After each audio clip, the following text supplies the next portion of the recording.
Hi everyone, this is Claire and it's Milestone Monday.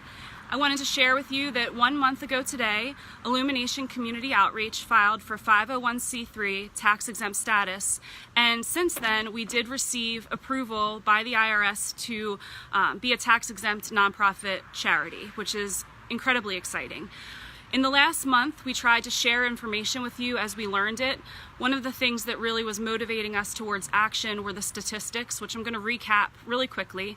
The Surgeon General's report, titled Facing Addiction in America, noted that how we respond to the addiction crisis is a moral test for America. And 20.8 million people suffer from substance use disorder. That's a disease, a chronic brain disease, and 90% are not getting treatment. The reason for this is multifaceted. Some of it has to do with barriers to treatment, which I firmly believe the community is working to take down those barriers. And some of it has to do with the fact that recovery is not a linear path, so people become ready for recovery at different times. Of those 90% not getting treatment, there's countless suffering as a result, not only for the individual who is experiencing addiction, but also for the family and friends who are trying to find resources available for their loved one, for the businesses that lose productivity. The cost from an economic impact is in the $442 billion range, which is staggering.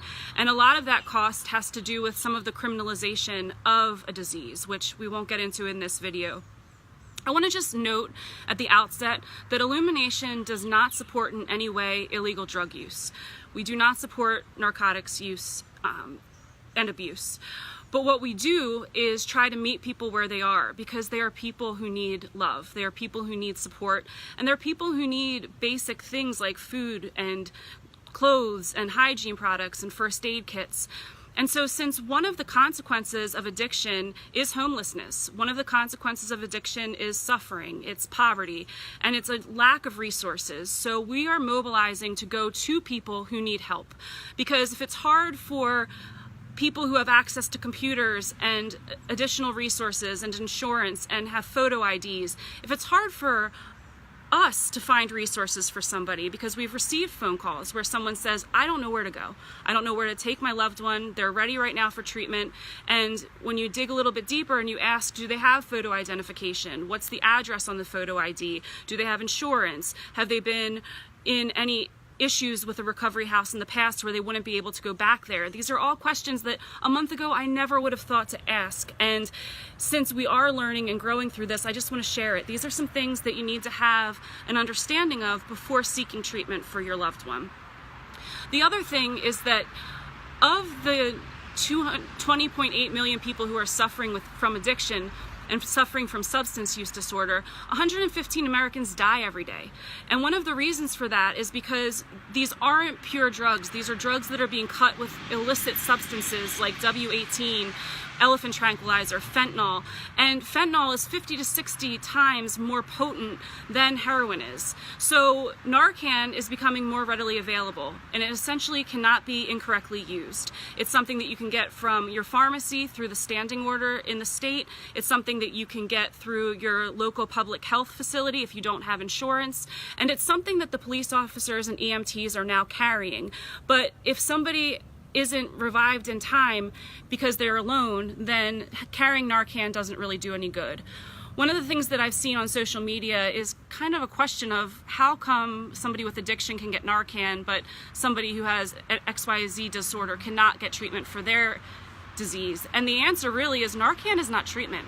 Narcan is something that is temporarily used, and within 30 to 90 minutes, if you haven't received treatment for the overdose, you're going to go back into an overdose. So I think that it's important to understand what Narcan is. And I think that it's also important to understand that the grand jury report explained police officers and EMTs carry Narcan not only for patients who may need it, but also for themselves, because of the toxicity of these drugs. If they're inhaled, can cause them to go into an overdose. So understanding the full picture of why decisions are being made, I think, is so critical.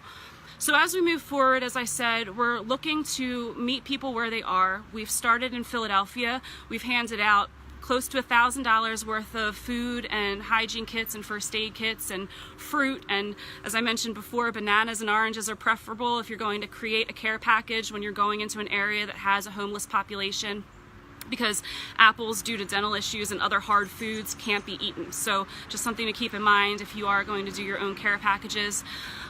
Again, we're hoping to mobilize up the Schuylkill River, so we're going to be focusing not only in Philadelphia but in the suburbs.